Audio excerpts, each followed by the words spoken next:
हमारा जो मकसद है पावर को किससे जोड़ना है, इलेक्ट्रिकल पावर से, राइट। तो सबसे पहले बात ये उठती है कि पावर को सिंपली हम कैसे डिफाइन करते हैं, रेट ऑफ डूइंग वर्क, और simply define the work done by the body पर यूनिट टाइम, राइट। ऐसा यूनिट पावर की होती है वॉट, तो डिफाइन 1 वॉट, तो 1 joule upon 1 second. Is that clear? 1 joule upon 1 second power होगी या नहीं? जो ऑनलाइन में आई होप उन्हें भी समझ में आ रहा है मैं क्या कह रहा हूं। हॉर्स पावर किसके इक्वल होती है? 1 हॉर्स पावर इज 746 वॉट। आपको पता है कि हॉर्स जो है कभी जिंदगी में बैठता नहीं है, पूरी लाइफ खड़ा रहता है। अगर इन केस वो बैठ गया तो समझ लो is life is about to end, right. तो इतनी पावर उसके अंदर होती है। तो in electricity also, in normal life also, we designate the power also in terms of horse power, right.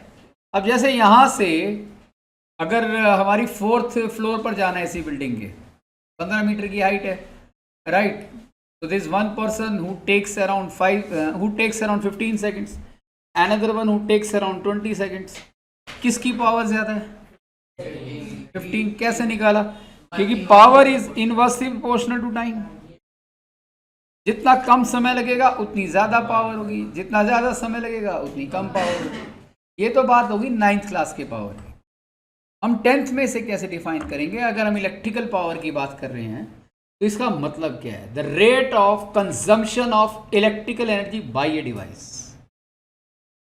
Electrical power is defined the rate of consumption of electrical energy by a device, और electrical power is defined as the rate by which a device consumes electrical energy, right. ये दूसरी definition, दूसरा वे हो गया define करने का। और power is defined as the electrical energy consumed by the device per unit time. 3 तरीके की डेफिनेशन होगी। नॉर्मल डेफिनेशन क्या है? Power is electrical energy consumed, E stands for electrical energy consumed divide by time. अब एक बात बताओ, ये सारे डिवाइस कमरे में काम कर रहे हैं या नहीं? क्यों? Because they are doing their respective job at the cost of electrical energy, right. सब कोई ना कोई अमाउंट इलेक्ट्रिकल एनर्जी का depending upon their strength, depending upon their power consume कर रहे हैं या नहीं, राइट। जैसे एक डिवाइस के ऊपर लिखा हुआ है, एसी पे लिखा हुआ है 220 volt, right, 1500 what and 12 ampere. Bulb पे लिखा हुआ है 220 वोल्ट, 40 वॉट, राइट, 0.05 एम्पियर। ये 2 डिवाइस के एग्जाम्पल्स मैंने ले ली, राइट। दोनों डिवाइस में आपको एग्जाम में क्वेश्चन आ सकता है, what do you mean by this statement, और what do you mean by this statement. ये ऊपर की जो रेटिंग है मैन्युफैक्चरर ने हर डिवाइस के ना पीछे लिखी होती है, बल्ब के भी ऊपर लिखी होती है। मैन्युफैक्चरर ये बताना चाहता है कि आपने एसी को यूज़ किस पे करना है? 220 वोल्ट पर, और काम करते समय ये 1500 वॉट की पावर कंज्यूम करेगा और 12 एम्पियर का करंट ड्रॉ करेगा, राइट। और जहाँ तक बल्ब का सवाल है, 220 वोल्ट पर काम करेगा, 40 वॉट इलेक्ट्रिकल एनर्जी कंज्यूम करेगा और इतना करंट ड्रॉ करेगा, राइट। अब इसकी थोड़ी गहराई के अंदर जाते हैं। AC is a device that operates effectively at a potential of 220 volt by consuming 1500 joules, 1500 watt है ना, by consuming 1500 joules of electrical energy, by eating 1500 joules of electrical energy only in 1 second।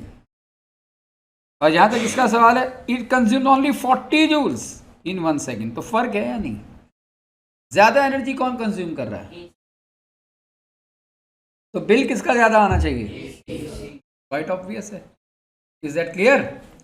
तो लिखो, electrical power is defined as electrical power is defined as the rate of consumption of electrical energy, the rate of consumption of electrical energy by a device,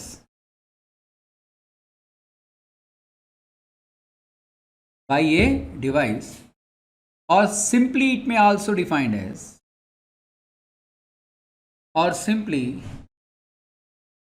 it may also defined as the electrical energy consumed by the device, electrical energy consumed by the device, electrical energy consumed by the device per unit time, पर unit time. यानी कि electrical power को अगर मैं P कहूं तो जो मैंने अभी कहा है यहां देखिए,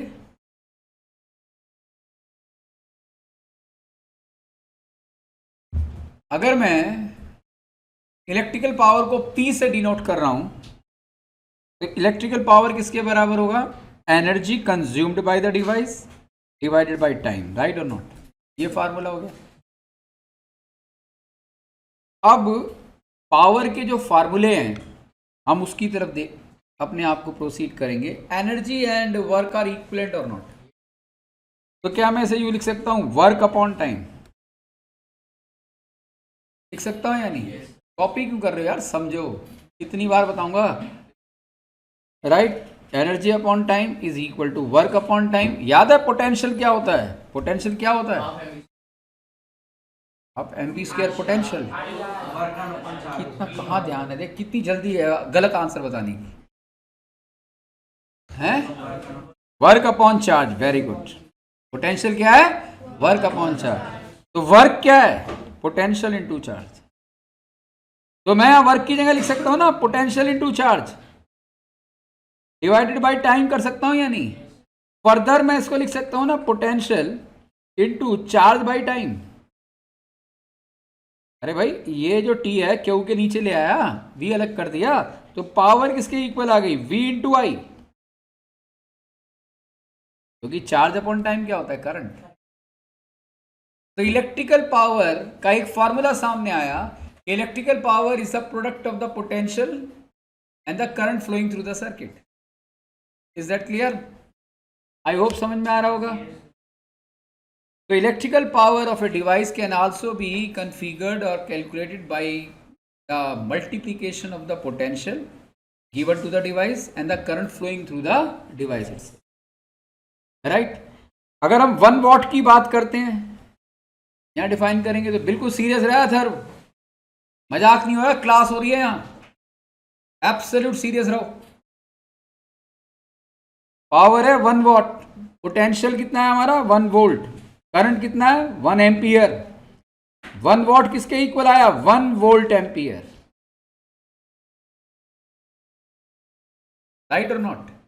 कहने का मतलब है power is set to be 1 watt when a potential of 1 volt is applied across a circuit that carries a current of 1 ampere. क्या ये बात क्लियर है? आई होप समझ में आ गया। अब वो जो डिवाइस है उसमें हम रेजिस्टेंस की तरह ऐसे डिनोट करते हैं या नहीं, ये पोटेंशियल हो गया, ये करंट हो गया, ये स्विच क्लोज, करंट फ्लो कर रहा है ना, ये रेजिस्टेंस है। तो हम यहाँ कह सकते हैं ना P equal to V into I, तो पावर आ गई सर्किट की। क्या इस V को मैं लिख सकता हूँ आई आर, क्या इस V को हम रिप्लेस कर सकते हैं आई आर से, बोलो। तो फार्मूला क्या हो गया, आई स्क्वायर आर। और समझ में आ रहा है? अब P है V इंटू आई, इस I को मैं V अपॉन आर लिख सकता हूं या नहीं। तो कहने का मतलब है पावर के 3 फार्मूले आ गए, V into I square R, V square by R. Any doubt to it?